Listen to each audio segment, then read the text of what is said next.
The member representing Ikpobalka Federal Constituency of Edo State in the 8th National Assembly, Johnson Agbonnaima, has blamed highly placed Nigerians for the humongous revenue loss in the oil and gas sector.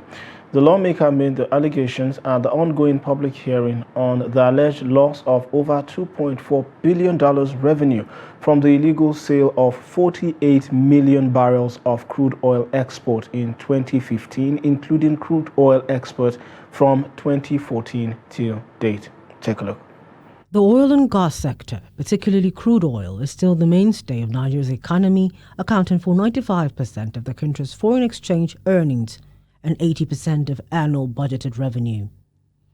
An ad hoc committee was set up in December of 2022 after a motion brought before the House by Ibrahim Isiaka on the need to investigate the serious loss recorded by the country in crude oil sales amounting to billions of dollars.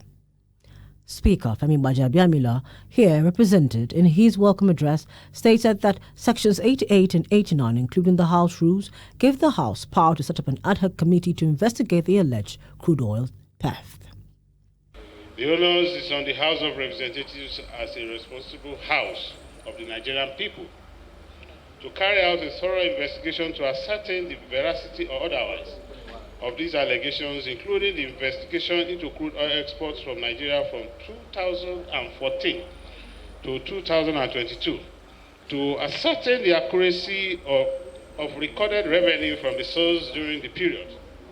the utilization of this revenue and identity, and likely additional losses in the revenue to the country. This was further buttressed by the chairman of the ad hoc committee, Mark Gibila, who assured the invited organizations that the aim of the investigation is not to witch hunt, but rather to address corruption and also strengthen the whistleblower bill, which will soon be passed into law by the National Assembly. So I want to assure you that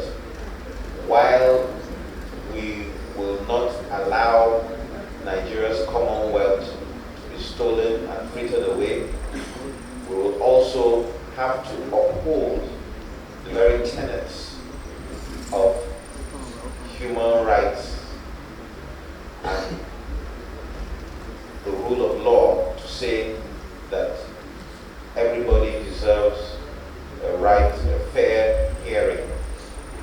The NNPC, CBN, AGF, Upstream Regulatory Commission, Ministry of Finance, Accountant General Office, and others all ignored the first day of the hearing as the committee adjourned to next week. Meanwhile,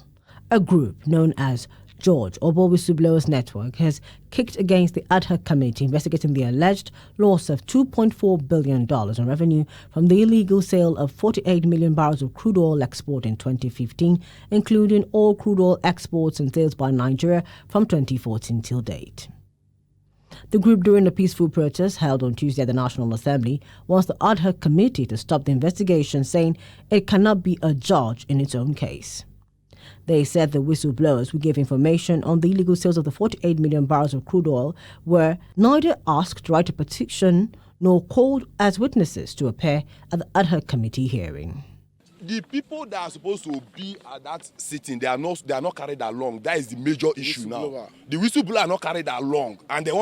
just want to be a judge in their own case. The Whistleblowers Network is of the opinion that since it has already filed a suit in court to look into the matter, the ad hoc committee cannot hear the matter anymore.